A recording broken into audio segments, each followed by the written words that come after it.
Mother threw me out 2 weeks before my 17th birthday. Not with a suitcase packed neatly by the door. Not with a conversation, an argument that built to something. A moment I could point to later and say, that was it. That was when everything changed. She just told me I had until Friday. It was a Tuesday. I remember standing in the kitchen holding a bowl of cereal I hadn't eaten yet, and she was leaning against the counter in her work uniform, not even looking at me when she said it, like she was reading something off a list. Like she'd been rehearsing it. You're almost 17. You can figure it out, I asked where I was supposed to go. She shrugged. She said her boyfriend wasn't comfortable with me in the house anymore and that she had to think about her own life too. Her own life. I was 16 years old and she used those words, her own life. I poured the cereal down the drain because my hands had started shaking and I didn't want her to see it. I walked to my room. I sat on the edge of my bed for a long time, looking at the posters on my wall. A band I'd liked since middle school.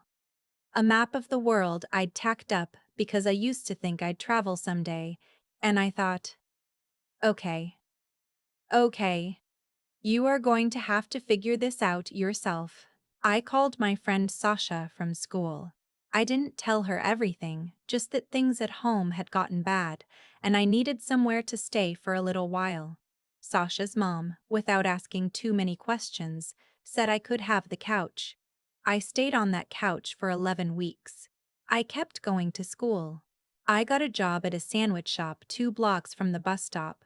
I never told a counselor. I never called anyone official. I was terrified of what would happen if I did, that they'd put me somewhere worse, that I'd lose the small thread of normalcy I was holding on to, that my mom would somehow get in trouble and blame me for it even more than she already seemed to.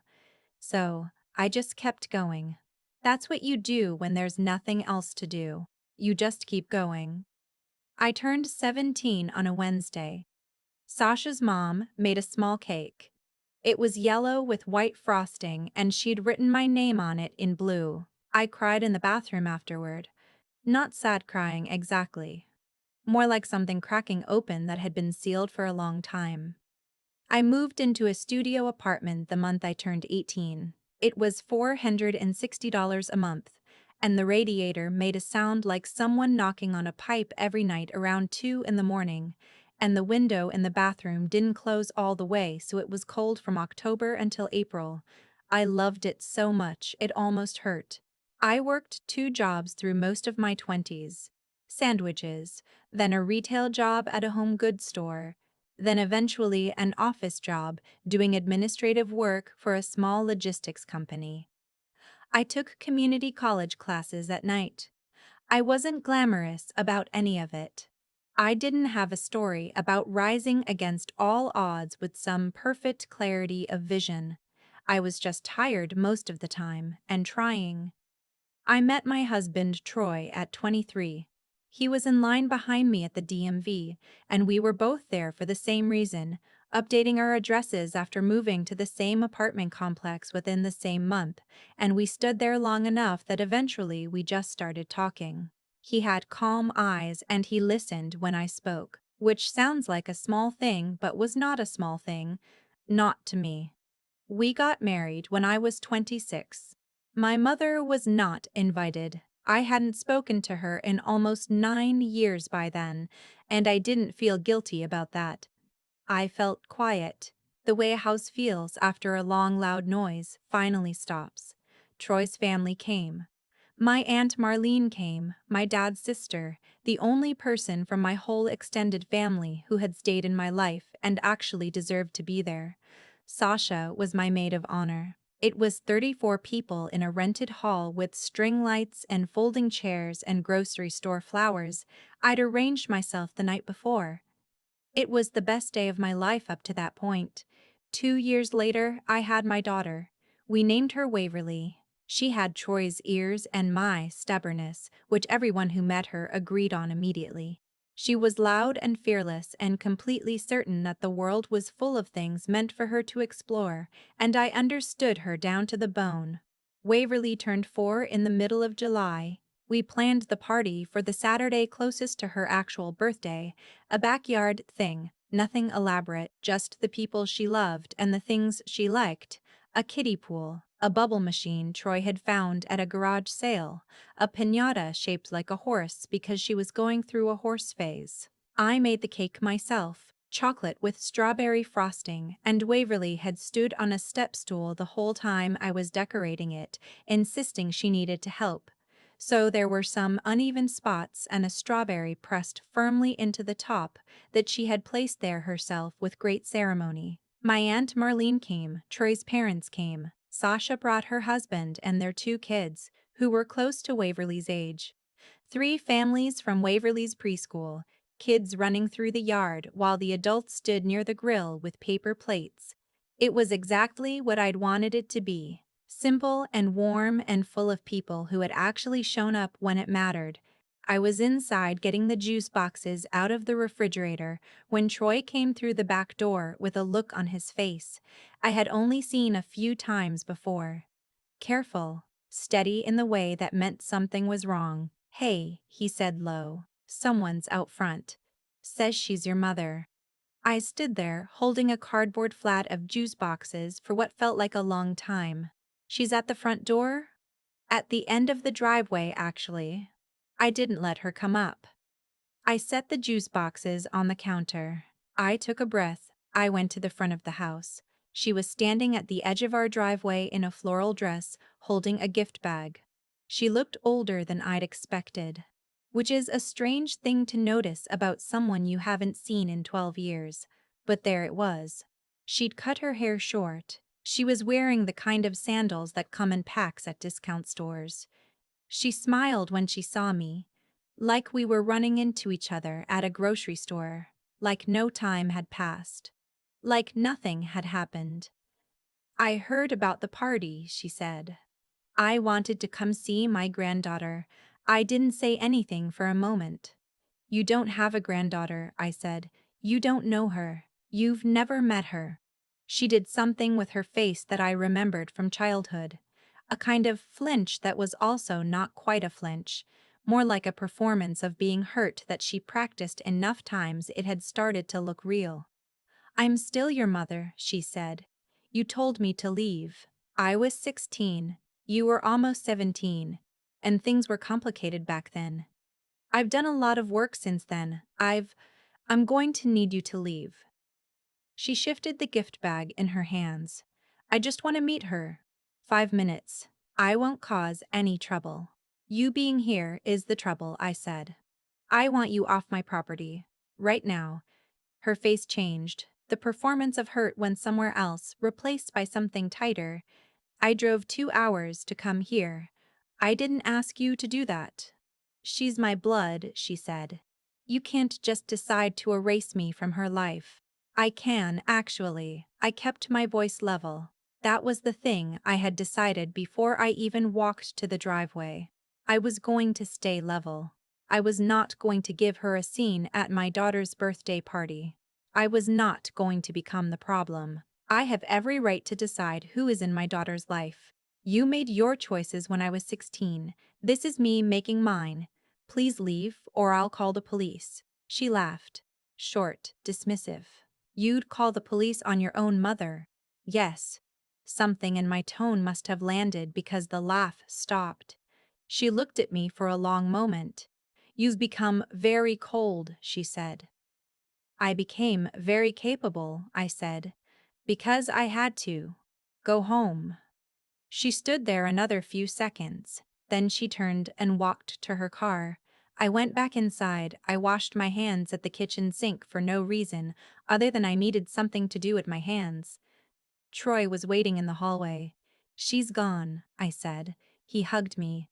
I let him. Then I picked up the flat of juice boxes and went back out to the party. I thought that was the end of it. It was not the end of it. 2 weeks later, I got a voicemail from a number I didn't recognize. I almost didn't listen to it. When I did, it was my mother's voice, measured and deliberate in a way that told me she'd practiced this too.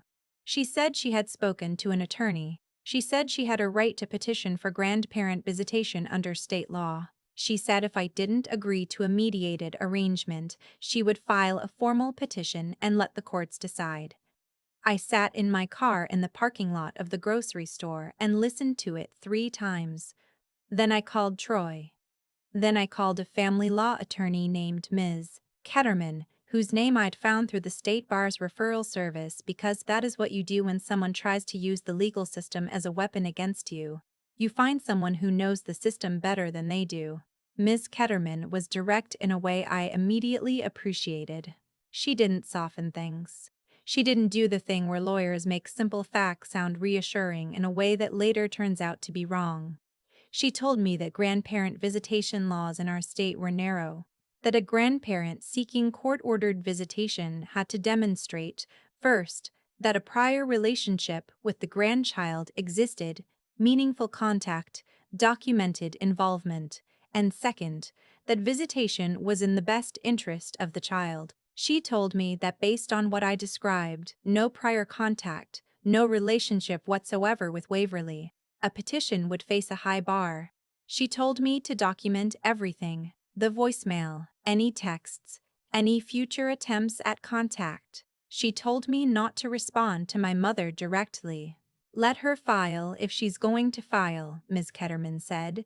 If she does, we'll respond, but she may not follow through. She didn't follow through. I know because the calls kept coming for about 3 weeks, from her, from a cousin I hadn't spoken to in years, who had apparently been recruited to play the role of family peacemaker, from a number I eventually traced to my mother's boyfriend, each one a variation on the same theme, that I was being unreasonable. That family was family. That Waverly deserved to know her grandmother. None of them said anything about what I had deserved when I was 16. I blocked every number. I forwarded every voicemail to Ms. Ketterman. I didn't write anything on social media. I didn't call anyone to vent. I kept it contained and documented and quiet. After about 6 weeks, the calls stopped. No petition was filed. I want to be careful about how I tell what happened next, because I think it matters to get it right. About 3 months after the call stopped, I was sitting in the backyard after Waverly had gone to bed. It was one of those September evenings where the air starts to have that first thin edge of fall in it. And I had a glass of wine and the baby monitor and the sound of Troy doing dishes inside. The bubble machine was still out there, deflated a little, sitting next to the kiddie pool we hadn't put away yet. I thought about my mother standing at the edge of my driveway. I thought about the kitchen when I was 16, the bowl of cereal, her uniform, the way she hadn't looked at me. And then I thought about Waverly upstairs in her room, asleep on her back with her arms thrown out like she was falling, which was how she always slept, completely surrendered to it, like sleep was just another thing the world had offered her and she'd accepted without hesitation. I thought, she is never going to feel what I felt. Not if I can help it, not in my house. That's not bitterness. I want to be clear about that. I know how the story of a woman estranged from her mother is supposed to sound: haunted, unresolved, carrying damage forward into the next generation. That's not this. What I felt sitting in the backyard that night was closer to clarity. A decision so deep it had stopped being a decision and just become a fact about who I was. I am my daughter's mother. I will be here. I will not leave. I will not decide my own life is more important than hers, or that she is a bill I no longer want to pay, or that she can figure it out. She will know she is kept. Waverly is 5.5 now. She still loves horses. She has moved on from the horse phase into a combined horse and dinosaur phase, which is, objectively, an improvement. She starts kindergarten in 3 weeks, and she is extremely confident about this, which is a combination of her personality and the fact that Troy has been hyping it up since April. She doesn't know about her grandmother. She's too young for that story. When she's old enough, I'll tell her the version she can understand, that sometimes adults make choices that hurt people, and that those choices have consequences, and that one of the most important things you can do is decide clearly and early what kind of person you're going to be. I'll tell her that I love her in a way that I had to learn from scratch, that nobody modeled it for me, that I figured it out by paying attention to what it felt like to be loved well. By Sasha's mom and her couch and her yellow birthday cake, by Troy standing at the back door with his careful eyes, by my Aunt Marlene, who showed up every time I needed her without me having to ask. You learn what love looks like by watching people practice it, and then you practice it yourself, imperfectly, every single day, and you don't stop. The bubble machine is still in the backyard. We charged it this morning. Waverly ran through the bubbles in her pajamas before breakfast, arms out laughing, certain that this specific ordinary Saturday morning was something worth celebrating. She was right. It was. I've thought a lot about cause and effect, not in any grand cosmic sense. I don't think the universe keeps a ledger, and I'm not waiting for some invisible hand to settle anyone's debts, but I do think that what people choose consistently over time shapes what they get to have. And I think that's true in both directions.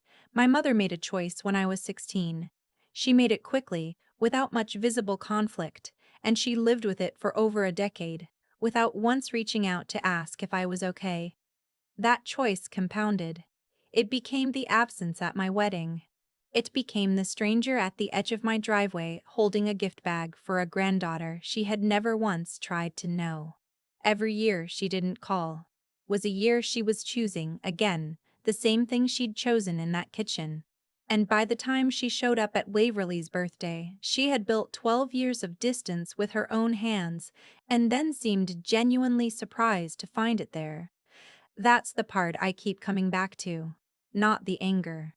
The confusion. She seemed to actually believe that wanting something was the same as having earned it. That the word family was a claim that existed independent of what she'd done with it. I don't think she was performing innocence. I think she had just never sat with what she'd actually done long enough to understand it. I had to sit with it for years. That's what being the one who gets left teaches you. You don't get to look away from it. You carry it to Sasha's couch and to the cold studio apartment, and to every job interview where you're a little more tired than you should be at your age. You figure out who you are inside of it, or you don't figure out anything at all. That's the work. And it's not fair that it's yours to do, but it is yours, and doing it is the only way through. What I know now, in a way I couldn't have articulated at 16 or even 22, is that resilience isn't about being unbothered. It's not about not feeling the weight of the thing. I felt it. I still feel it sometimes, in small ways, at odd moments. Watching Troy's mother hug Waverly at pickup, or sitting in the backyard on a September evening when the air starts to turn. There's a version of grief that lives very quietly inside you and doesn't announce itself. You learn to carry it without letting it drive. What I'm most proud of, not in an arrogant way, in an honest way, is that I looked at what I'd been given and decided it wasn't a blueprint. It was a warning. I looked at the specific shape of the harm that had been done to me and I made a decision, clear and deliberate, to become the opposite of it. Not perfectly. Not without help. Sasha, Troy, my Aunt Marlene, Ms. Ketterman, who answered my questions without flinching. Nobody builds anything alone, but the decision was mine. Waverly will not wonder if she is wanted. She will not stand in a kitchen holding a bowl of cereal, waiting to find out if she matters. That is not a small thing. That is the whole thing. And it started with one person deciding to do something different with the pain instead of passing it on. That's what I want people to take from this. Not that the story ended neatly, because it didn't. There's no clean resolution to a childhood that got broken early, but that you get to decide what you build with what you were given. The materials don't have to determine the structure. You can look at what was handed to you and say, I'm going to make something else entirely, and then you do the work, one ordinary day at a time, until the something else is real. Waverly ran through bubbles in her pajamas this morning and laughed like it was the best thing that had ever happened to her. She was right, it was.